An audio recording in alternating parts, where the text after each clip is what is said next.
Cuando las negociaciones colapsan y un portaaviones nuclear de 100.000 toneladas empieza a moverse a toda velocidad hacia tu costa, la diplomacia ha muerto y la amenaza de guerra total ha comenzado. No es una exageración de los titulares. Washington pasó, en cuestión de horas, de fingir diálogo en hoteles europeos a enviar el grupo de ataque del USS George H.W. Bush para intimidar directamente en el Golfo Pérsico. Y Teherán no se quedó de brazos cruzados. Respondió movilizando a su ejército de élite y poniendo a sus fuerzas en alerta máxima de combate. Esto ya no es retórica diplomática. Son los preparativos físicos para un choque directo. Nos quieren vender que esto es una medida de estabilización. Pero tú no mueves esa cantidad de poder de fuego para estabilizar nada. Lo mueves porque estás desesperado políticamente y porque tus palabras ya no funcionan. Estamos presenciando un juego de gallinas de alto riesgo, donde un solo error de cálculo incendia la región más volátil del planeta. Hoy vamos a diseccionar este fracaso sin los filtros de la prensa tradicional. Vamos a entender por qué Estados Unidos está tan nervioso, por qué Irán no está parpadeando ante la amenaza y qué significa realmente este nivel de tensión para el poder global. Yo soy Javier Ortega. Si quieres entender la geopolítica como presión real y no como teoría de salón, suscríbete al canal ahora mismo. Empezamos. Se acabó la ficción. Durante meses nos han estado vendiendo una realidad alternativa. Los titulares internacionales, repetidos mecánicamente y sin el menor filtro crítico por la prensa en México, nos han bombardeado con la idea de que la diplomacia estaba funcionando. Nos decían que las negociaciones en Viena para revivir el acuerdo nuclear con Irán, el famoso JCPOA, estaban en una fase crítica pero esperanzadora. Nos aseguraban que el diálogo era la herramienta principal de la política exterior de la administración Biden, que los tiempos de la confrontación directa habían quedado atrás. Bueno, esa narrativa, cuidadosamente construida en comunicados de prensa y conferencias en hoteles de lujo europeos, acaba de chocar de frente contra la realidad. Y la realidad no tiene la forma de un documento firmado ni de un apretón de manos. La realidad tiene la forma de un portaaviones de propulsión nuclear de 100.000 toneladas, el USS George H.W. Bush, moviéndose a toda velocidad junto con su grupo de ataque hacia las aguas del Golfo Pérsico, con una sola misión: intimidar. Lo que estamos viendo hoy, si nos quitamos la venda de los ojos que nos ponen los medios tradicionales, no es un simple ajuste estratégico. No es una medida de estabilización rutinaria, como les gusta decir a los portavoces del Departamento de Estado en Washington, con sus trajes impecables y sus palabras calculadamente vacías. Lo que estamos presenciando es el colapso total y absoluto de la vía diplomática. Es la admisión tácita, pero innegable, de que a Washington se le acabaron los argumentos, se quedaron sin zanahorias económicas que ofrecer para comprar voluntades, y ahora solo les queda el garrote más grande y costoso que tienen en su arsenal militar. El acuerdo nuclear está muerto. Hay que decirlo con todas sus letras y dejar de fingir que todavía respira. Y el hecho más revelador de esta crisis no es solo que las charlas hayan fracasado, sino la velocidad vertiginosa con la que Estados Unidos ha pasado de la mesa de negociación a la amenaza de guerra. No hubo un punto medio. No hubo una transición gradual donde se intentaran sanciones intermedias o presiones políticas sutiles. Fue un cambio abrupto, del fracaso de la palabra a la amenaza directa de la fuerza bruta. Esto nos dice todo lo que necesitamos saber sobre la desesperación y la falta de opciones reales que se vive en los pasillos de la Casa Blanca y el Pentágono en este momento. ¿Están reaccionando? ¿No están actuando estratégicamente? Y del otro lado, la respuesta no se hizo esperar, confirmando la gravedad del asunto. Irán no es el país de hace 20 años que se quedaba sentado esperando instrucciones o temblando ante una amenaza estadounidense. La Guardia Revolucionaria Islámica, el verdadero núcleo de poder duro detrás del gobierno en Teherán, ha iniciado una movilización militar a gran escala. No son ejercicios de rutina. Han puesto a sus fuerzas de élite, a sus unidades de misiles y a sus fuerzas navales asimétricas en alerta máxima de combate. La retórica de ambos lados ha cruzado hace mucho la línea roja de la diplomacia. Ya no escuchamos a los funcionarios hablar de preocupaciones profundas o diferencias de criterio. Ahora hablan abiertamente de consecuencias devastadoras, de acciones inminentes y de estar preparados para todos los escenarios, que es el eufemismo diplomático para la guerra abierta. Este es el escenario real. Dos potencias, una global pero ansiosa y sobreextendida, y otra regional pero desafiante y bien armada en su terreno, están jugando a la ruleta rusa con misiles cargados en una de las zonas más volátiles y económicamente vitales del planeta. Y la pregunta que nadie en los medios parece querer responder con honestidad, prefiriendo quedarse en la superficie del conflicto lejano, es ¿por qué? ¿Por qué ahora? ¿Qué cambió realmente para que la administración Biden, que llegó al poder prometiendo ser la antítesis del belicismo errático de Trump, esté ahora al borde de iniciar un conflicto que, por sus implicaciones energéticas y geopolíticas, haría que la guerra de Irak pareciera un juego de niños? Para entender esto, tenemos que dejar de mirar las declaraciones públicas diseñadas para las cámaras y empezar a diseccionar las debilidades políticas reales. Washington no está actuando desde una posición de fuerza inexpugnable. Está actuando desde una posición de profunda debilidad política interna y una presión externa asfixiante. La administración Biden está acorralada en su propio país. Se acercan ciclos electorales cruciales en Estados Unidos. La economía no está bien, la inflación sigue mordiendo y la popularidad del presidente está por los suelos. En este contexto, ningún presidente demócrata, y menos uno con la percepción de debilidad que arrastra Biden, puede permitirse llegar a las urnas pareciendo suave o indeciso ante lo que el establishment de seguridad de Washington ha denominado durante décadas el eje del mal. La óptica política interna en Washington pesa mucho más que la estabilidad estratégica real en el Medio Oriente. Necesitan proyectar fuerza, necesitan un enemigo claro al que puedan señalar y golpear en la mesa para distraer de sus propios problemas domésticos y demostrar que América ha vuelto como el sheriff global. Pero no es solo la política interna estadounidense. Hay actores clave que no siempre están en la foto principal de las cumbres, pero que están empujando esta escalada desde las sombras con una efectividad brutal. Estoy hablando de los aliados regionales de Estados Unidos, Tel Aviv y Riad. Israel y Arabia Saudita llevan años, incluso décadas, presionando intensamente para que Estados Unidos abandone lo que ellos consideran la farsa diplomática con Irán. Para el gobierno israelí y para la monarquía saudí, el colapso de las negociaciones nucleares no es una tragedia ni un revés. Es una victoria estratégica por la que han cabildeado ferozmente. Han estado insistiendo en los oídos de cada congresista y cada funcionario del Pentágono que quiera escuchar que la única manera de tratar con Teherán es mediante la fuerza militar creíble. Y ahora, una administración Biden, debilitada, necesitada de reafirmar sus alianzas tradicionales en la región frente a la creciente influencia china y rusa, está cediendo a esa presión. De hecho, en muchos sentidos, Washington está subcontratando su política exterior en el Golfo a los intereses de seguridad más agresivos de sus socios regionales. Están actuando como el brazo ejecutor de una estrategia diseñada en otras capitales. Fíjense en un detalle revelador de los bastidores del poder en Washington que casi nadie comenta en los análisis superficiales. En las últimas semanas, si prestan atención, los rostros que vemos en la televisión explicando la situación en el Medio Oriente ya no son tanto los diplomáticos de carrera con tonos suaves como Antony Blinken. Ahora, el protagonismo mediático y la vocería la está tomando crecientemente el Pentágono, el Comando Central de los Estados Unidos, CENTCOM. Cuando los generales de 4 estrellas empiezan a dar las ruedas de prensa y a explicar los movimientos de tropas en lugar de los embajadores y los secretarios de Estado, sabes que la política ha fracasado oficialmente y ha comenzado la fase de preparación para la guerra. Es el cambio de guardia institucional de la persuasión a la coerción pura y dura. Sin embargo, aquí es donde el cálculo estadounidense falla estrepitosamente. Es el error recurrente de la arrogancia imperial que se niega a morir. Pensar que el mundo no ha cambiado sustancialmente desde los años 90, cuando Estados Unidos era la única superpotencia indiscutible. Washington sigue operando bajo la premisa obsoleta de que basta con mover un portaaviones a las costas de un país rival para que éste entre en pánico, se doble, pida perdón y firme lo que le pongan enfrente para evitar la aniquilación. Esa era ya terminó. Y la reacción de Irán es la prueba viviente y peligrosa de ello. Teherán no está parpadeando ante la demostración de fuerza naval. La movilización de la Guardia Revolucionaria no es un acto de pánico desordenado ante la presencia del USS George W. Bush. Es una preparación fría y calculada para una guerra asimétrica. Irán sabe perfectamente que no puede ganar una guerra convencional, al estilo de la Segunda Guerra Mundial, barco contra barco, avión contra avión, contra la marina más poderosa del planeta. No son suicidas. Sus líderes son sobrevivientes políticos pragmáticos, pero tampoco son ingenuos. Han pasado décadas observando las guerras de Estados Unidos en la región, en Irak y Afganistán, y preparándose para este escenario exacto. Su estrategia no es enfrentar la fuerza bruta con fuerza bruta en un campo de batalla abierto donde perderían. Su estrategia es la disuasión por la capacidad de infligir un dolor inaceptable y generalizado de forma asimétrica y a bajo costo. Tienen la capacidad real de cerrar el estrecho de Hormuz, ese cuello de botella vital por donde pasa una quinta parte del petróleo que consume el mundo diariamente. No necesitan hundir toda la flota estadounidense para hacerlo. Solo necesitan minar las aguas, usar enjambres de lanchas rápidas y misiles costeros para hacer que el tráfico comercial sea imposible.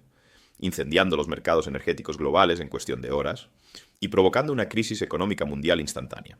Además, tienen una red de proxies, milicias aliadas leales y bien armadas en Líbano, Hezbollah, Siria, Irak y Yemen, los hutíes, listas para activarse y atacar intereses estadounidenses, embajadas, bases militares y a sus aliados en toda la región simultáneamente. Tienen un arsenal masivo de drones suicidas y misiles balísticos, tecnología relativamente barata pero devastadoramente efectiva, capaces de saturar las defensas aéreas más sofisticadas, como los sistemas Patriot, simplemente por volumen de fuego. El mensaje de Irán a Washington es claro y directo. Ustedes tienen el portaaviones de miles de millones de dólares y la tecnología de punta. Pero nosotros tenemos la capacidad de convertir toda la región en un infierno inmanejable, a muy bajo costo para nosotros. Si nosotros ardemos, ustedes y sus aliados también se queman. Y la economía mundial con ustedes. Y hay otro factor fundamental que ha cambiado la ecuación de poder y que Washington parece subestimar en su arrogancia. Irán ya no está aislado internacionalmente como antes. Las sanciones occidentales, paradójicamente, lo han empujado a brazos de otras potencias. La guerra en Ucrania ha acelerado la creación de alianzas de conveniencia que antes eran impensables. Irán se ha convertido en un proveedor militar clave para una superpotencia nuclear como Rusia, suministrándole los drones que golpean ciudades ucranianas.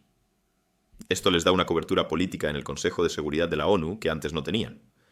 Y en el frente económico tienen el respaldo tácito pero vital de China, que sigue comprando su petróleo desafiando abiertamente las sanciones unilaterales estadounidenses, manteniendo a flote la economía iraní. Irán tiene ahora palanca geopolítica real. Sus líderes en Teherán saben leer el mapa global. Saben que Estados Unidos está peligrosamente sobreextendido, gastando decenas de miles de millones de dólares, y una inmensa atención política y de inteligencia en el conflicto ucraniano, mientras trata de contener a China en el Pacífico. Saben que lo último que el Pentágono y la Casa Blanca quieren realmente, más allá del teatro político, es abrir un segundo frente de guerra masivo y directo en el Medio Oriente que drenaría recursos que no tienen de sobra. Por lo tanto, Teherán está apostando fuerte a que el despliegue militar de Biden es, en gran medida, un farol monumental. Una demostración de fuerza costosa, ruidosa, pero vacía en última instancia, diseñada para asustar sin tener que llegar a disparar. Pero aquí está el peligro mortal. Cuando en un conflicto de esta magnitud tu oponente cree firmemente que estás faroleando, el riesgo de un error de cálculo catastrófico se dispara exponencialmente. Y esto nos lleva a la capa más profunda y preocupante de este conflicto, la que va más allá de las aguas del Golfo Pérsico. Lo que estamos presenciando no es solo una crisis regional más, es un síntoma agudo y violento del fin de la unipolaridad estadounidense. Estamos viendo en tiempo real a un imperio en declive relativo a Estados Unidos, que ya no puede simplemente dictar términos al resto del planeta y esperar cumplimiento automático. Su capacidad de intimidación se ha erosionado porque sus rivales han aprendido a resistir. Han encontrado alternativas económicas y políticas al sistema dominado por el dólar y han desarrollado formas de golpear de vuelta de maneras no convencionales que el poderío militar tradicional estadounidense no sabe cómo contrarrestar eficazmente. El riesgo real aquí no es necesariamente que Biden o el líder supremo de Irán se levanten mañana decididos a iniciar la Tercera Guerra Mundial de forma deliberada. El riesgo real es el accidente. El riesgo es la arrogancia de la improvisación política en un entorno militarizado al extremo. Cuando tienes tantas armas de destrucción acumuladas en un espacio geográfico tan pequeño, con tensiones políticas tan altas y, lo más importante, con los canales diplomáticos de comunicación directa rotos o bajo desconfianza total, cualquier incidente menor puede ser la chispa. Un dron derribado en aguas internacionales, una maniobra naval mal interpretada por un capitán nervioso, un disparo accidental en una frontera tensa, puede desencadenar una escalada automática que nadie pueda detener una vez iniciada. Es la política internacional reducida a la lógica del matón de barrio que, al quedarse sin argumentos verbales en una discusión que está perdiendo, saca el arma y la pone sobre la mesa para ver qué pasa, esperando que el otro se eche atrás. A veces funciona y el otro se asusta. Pero a veces, como parece ser el caso ahora, el otro también saca su arma y te dice que está listo para usarla. Y ahí es exactamente donde estamos parados hoy como comunidad global. Ahora bien, y esta es la parte crucial donde la mayoría de los analistas y comentaristas en nuestro país se pierden en la traducción o simplemente prefieren ignorar la realidad incómoda para no perturbar a la audiencia. Seguramente muchos de ustedes, viendo esto desde la comodidad de sus casas en México, se preguntan: ¿y a mí qué demonios me importa esto? Irán está muy lejos, es otro mundo, otra cultura, es su problema, no el nuestro. Esa es la mentalidad del espectador ingenuo. Esa es la mentalidad provinciana que nos ha mantenido sometidos y reactivos durante décadas ante los designios externos. Si tú crees que lo que pasa en el estrecho de Hormuz, si crees que un enfrentamiento directo entre Washington y Teherán no tiene un impacto directo, inmediato y doloroso en tu vida aquí en México, no estás prestando atención a cómo funciona realmente el poder en nuestro propio continente. Hay una regla no escrita pero infalible, demostrada una y otra vez en la historia de la relación entre México y Estados Unidos. Cuando Washington entra en pánico en el exterior, cuando el hegemón se siente amenazado en su dominio global, automáticamente, casi como un reflejo condicionado, se vuelve un capataz mucho más paranoico, exigente, intervencionista y agresivo en su propio patio trasero. Y su patio trasero somos nosotros. Un Estados Unidos involucrado en un conflicto mayor en Medio Oriente, o incluso al borde de uno como ahora, es un Estados Unidos obsesionado con la seguridad nacional en su definición más estricta y paranoica. La estabilidad en su frontera sur deja de ser un tema político importante, para convertirse en una necesidad estratégica existencial que no admite discusiones ni matices. ¿Qué significa esto en la práctica para México en las próximas semanas y meses si esto sigue escalando? Prepárense, porque el apretón viene. Significa que la presión diplomática y política para alinearnos sin chistar a los intereses de seguridad estadounidenses va a aumentar exponencialmente. Esas reuniones diplomáticas de alto nivel, que ahora se presentan como diálogos amigables sobre cooperación en seguridad, se van a convertir rápidamente en sesiones de imposición de directrices unilaterales. La exigencia de que México controle y selle los flujos migratorios, actuando en la práctica como una extensión extraterritorial de la patrulla fronteriza estadounidense, se va a endurecer brutalmente. Y lo harán bajo el pretexto irrebatible de la seguridad nacional, argumentando la necesidad de evitar que actores hostiles, terroristas, agentes iraníes, lo que sea que necesiten inventar, aprovechen la porosidad de la frontera en tiempos de crisis global. Y no es solo un tema de migración y seguridad fronteriza. Pensemos en lo más estratégico, la energía. Si el conflicto en el Golfo estalla, aunque sea parcialmente, y los precios del petróleo se disparan a niveles históricos, la seguridad energética de América del Norte se volverá una obsesión maníaca para Washington. En ese escenario de crisis, cualquier intento de México por ejercer una soberanía energética real, cualquier reforma que busque fortalecer a nuestras empresas estatales por encima de los intereses de las transnacionales estadounidenses, ya no será visto en la Casa Blanca como una simple disputa comercial bajo el TMEC. Será visto casi como una traición estratégica en tiempos de guerra económica. La presión para garantizar el flujo de recursos y la estabilidad de precios, según las necesidades de la economía de guerra estadounidense, será brutal y no aceptará negativas. Nos van a apretar el cuello. Nos van a exigir lealtad absoluta y sumisión operativa bajo la excusa perfecta de la crisis global. Van a usar el miedo al terrorismo internacional y la inestabilidad económica como justificación para una mayor injerencia en nuestros asuntos internos, en nuestra inteligencia, en nuestras fuerzas de seguridad y en nuestra política económica. Esa es la conexión directa, esa es la realidad geopolítica, que no conoce distancias cuando tienes la mala suerte geográfica de ser vecino de la superpotencia que está en el centro del huracán global. Por eso me indigna profundamente el silencio cómplice o la cobertura superficial y casi turística que dan nuestros medios nacionales a estos temas. Tratan una crisis de esta magnitud como si fuera una película de acción lejana, una nota curiosa de internacionales, sin entender o sin querer explicar que nosotros somos parte integral del elenco secundario que siempre, invariablemente, termina pagando los platos rotos de las aventuras imperiales. No hay que ser ingenuos ni dejarse llevar por la propaganda de ningún lado. Lo que está ocurriendo entre Estados Unidos e Irán no es una noble defensa de la democracia occidental contra la tiranía oriental. No es una lucha maniquea del bien contra el mal, como nos quieren vender. Es una lucha de poder cruda, descarnada por la dominación regional, el control de recursos estratégicos y la definición de las reglas del juego global en el siglo XXI. Es el choque violento de un imperio ansioso que se resiste a aceptar que su palabra ya no es ley universal, contra una potencia regional emergente que ha calculado fríamente que el costo de resistir y desafiar al hegemón es menor que el costo de someterse a sus dictados. Y en este tipo de luchas titánicas, en este juego de gallinas con potencial nuclear, donde se miden las fuerzas reales, los países intermedios, los países que piden permiso para hablar, los países que agachan la cabeza y fingen que la neutralidad pasiva es una opción viable cuando el vecino del norte está en pie de guerra, son los que terminan siendo usados como piezas de cambio desechables o como amortiguadores de las crisis ajenas. El despliegue del portaaviones George H.W. Bush no es una nota al pie de página en la historia de este año. Es una señal de alarma global ensordecedora. Es la prueba palpable de que la diplomacia ha fracasado y que hemos entrado en una fase mucho más peligrosa e impredecible de la política mundial. Washington está nervioso, está armado hasta los dientes y está buscando reafirmar su autoridad herida a cualquier costo. Y la historia, si nos molestamos en leerla, nos enseña una lección muy clara. Cuando el gigante del norte se pone nervioso y agresivo, al primero que pisa, a veces sin siquiera mirarlo, es al que tiene más cerca. Es hora de dejar de ver esto como noticias internacionales lejanas y empezar a verlo como una advertencia nacional inminente.